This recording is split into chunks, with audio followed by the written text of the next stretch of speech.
તો હવે સમાચારોમાં આગળ વાત કરીએ આપણે ભાવનગરની। તો ભાવનગર જિલ્લાના પાલીતાણામાં બે જૂથ વચ્ચે થયેલી મારામારીમાં એક વ્યક્તિનું મૃત્યુ થયું છે, જ્યારે 3 લોકો ઈજાગ્રસ્ત થયા છે। આ ઘટના ગત રાત્રે બની હતી અને આ સામાજિક તમામ મુદ્દાઓને લઈને અત્યારે હાલ પોલીસ તરફથી આ તમામ મુદ્દાઓને લઈને તપાસ શરૂ કરી દેવામાં આવી છે।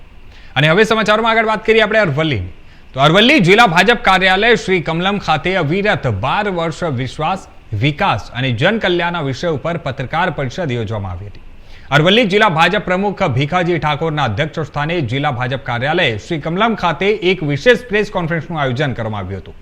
જણાવી દઈએ કે અવિરત 12 વર્ષ વિશ્વાસ, વિકાસ અને જનકલ્યાણના વિષય અંતર્ગત આયોજિત આ પ્રેસ વાર્તામાં સાબરકાંઠા અરવલ્લી સાંસદ શોભનાબેન બારૈયા, પૂર્વ પ્રદેશ ઉપાધ્યક્ષ કૌશલ્યા કુંવરબા પરમાર, પ્રભારી મંત્રી રમણભાઈ સોલંકી, અરવલ્લી જિલ્લા પંચાયત પ્રમુખ મયુરભાઈ પટેલ, પૂર્વ મંત્રી ભીખુસિંહ પરમાર તેમજ મોડાસા નગરપાલિકાના પ્રમુખ જયશ્રીબેન પટેલ ખાસ ઉપસ્થિત રહ્યા હતા અને તેમને મીડિયા સમક્ષ સરકારની વિવિધ જનકલ્યાણકારી યોજનાઓ અને વિકાસ કાર્યોની વિસ્તૃત માહિતી રજૂ કરી હતી।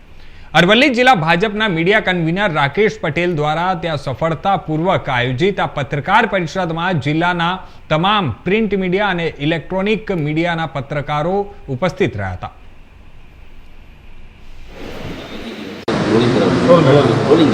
નમસ્કાર। આજની આ પ્રેસ વાર્તામાં ઉપસ્થિત આપણા પ્રભારી મંત્રીશ્રી તથા ધારાસભ્યશ્રી, જિલ્લા પંચાયતના પ્રમુખશ્રી, જિલ્લાના અધ્યક્ષ અને મુખ્ય પ્રવક્તા કૌશલ્યા કુંવરબા અને નગરપાલિકાના પ્રમુખ સાથે આપ સૌ પ્રિન્ટ મીડિયા અને ઇલેક્ટ્રોનિક મીડિયાનું હું સ્વાગત કરું છું। મને પણ ખૂબ ગૌરવ થાય છે કે 12 વર્ષના શાસનકાળમાં મોદી સાહેબે ખૂબ એવી યોજનાઓ અને ખૂબ એવા મહત્ત્વના કાર્યો કર્યા છે। એમાં અહીંયા અરવલ્લી જિલ્લામાં પણ એમને ખૂબ સારા કાર્યો કેન્દ્ર સરકાર તરફથી કરવામાં આવે છે, જેમાં મુખ્ય કાર્ય એક રેલવે અને ઐતિહાસિક કાર્ય જો કરવામાં આવ્યું હોય તો મોડાસા નડિયાદ જે રેલવે છે એ લાઇનને જોડવા માટે એના મોડાસામાં આવતા 3.5 કલાક જેટલો સમય લાગતો હતો, એ સમય ઓછો થાય એના માટે આ સમસ્યાના કાયમી ઉકેલ માટે અંડરપાસ બનાવવા માટે અને કેન્દ્ર સરકારે 106 કરોડ ફાળવ્યા છે। એની સાથે સાથે વંદે ભારતનું સ્ટોપેજ પણ આપવામાં આવ્યું છે અને બાયડ જે સ્ટેશન છે એને ડી ગ્રેડમાંથી બી ગ્રેડમાં કન્વર્ટ કરીને 32 કરોડ જેટલી રકમ ફાળવી છે।